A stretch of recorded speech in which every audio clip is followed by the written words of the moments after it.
I'm going to start right at 8 o'clock, Tammy. Thanks for joining our live. I just prayed, too, for this live tonight. God is going to speak to us through this live. I believe that because he shows me. And I'm just so grateful that he has me activating his word to us, his people. Because the word is like a two-edged sword. So as I send it out, it definitely comes back to me. So I receive what God gives me first, and then I give it to you. So this Shantea King coming live tonight. Happy New Year. That's our motto every time I jump on for these next 7 days. Hope you are having a great, fantastic year. So tonight's live is on your marks. Having to remember being a kid, and that was our thing. On your marks, get set, go. And you take off running. So tonight we're talking about on your marks.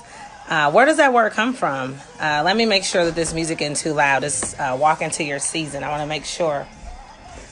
Let me send to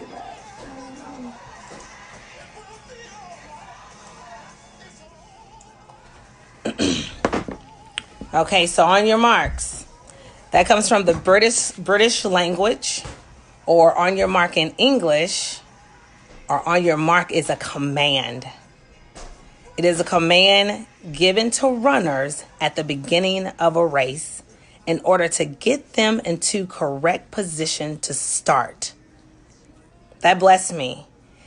On your marks is a command given to us runners in this life, the race that has been set on our course before us. That God has laid each lane of our lives to run this race with patience, with grace. Our race, thank God, is not a short dash. It is not quick. It is a cross country and longer mile based on how long life is given to us. But the race is not given to the swift nor to the strong, but to the one that endures.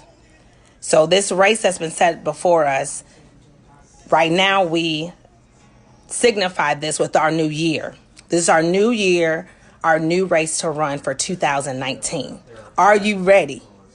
So the block that they would do, they have to put their foot in the block to get stationary and set. Some runners, they like the block and some runners don't. But the idea is that it can give them a good push, a good propelling push to get them out the gate so that they can run the race. Sometimes when they don't have that block, they don't get a jump start good enough. So that's why January is so important. I've been really pushing that through my home with the children, what they're watching on TV, what music they're listening to, reminding them that this month, first month of the year, is very important to consecrate and to set ourselves apart, to hear God, get direction, get the calendars out, make plans, set goals, do those things that you really want God to do for you in this year. So are you ready? Are you on your mark? Are your feet set? Are you ready to run this race?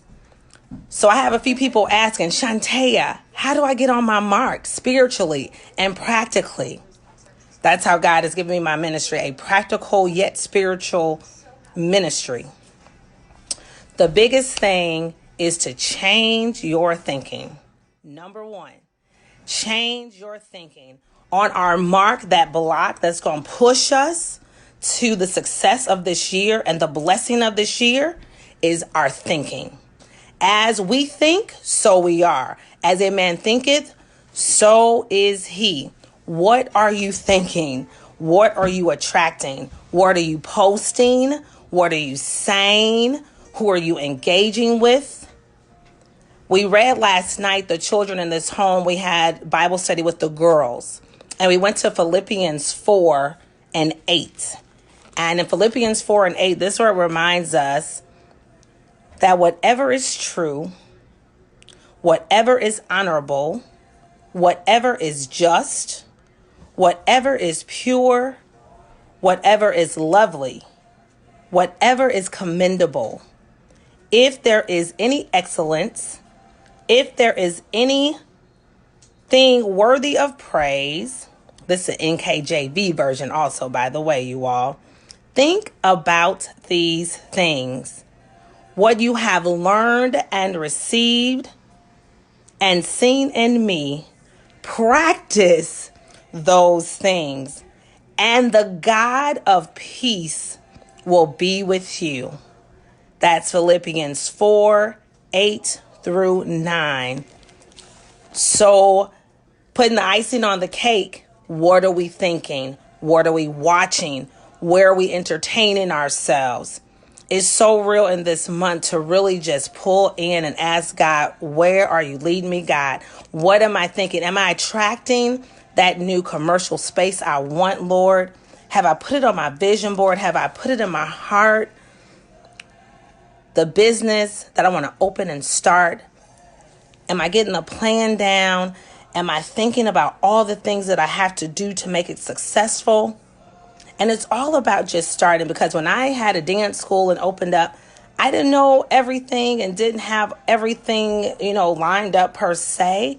But I know God gave me the idea and he gave me the vision, and he had me up all night typing out everything that would be laid out. That then after that came many other opportunities, summer camps and fashion shows. And now the biggest thing we're doing now is after school care, snacks and meals. It just keeps evolving from one idea, one thought. That I didn't even see all that, actually. I didn't. It was just I walked it out. I started, I got in the block, and I began to push in my thoughts. Even when times where, in the race, you can get disqualified, right? You can cross the line. That's where maybe we have fear, we have doubt. Sometimes if the gun goes off, with the race, they click the gun and maybe you went too soon. All of that. We have some false starts. We have some starts that may be a little premature. But God in his grace and mercy says, this is your time now. This is your time. Line up the bank statements.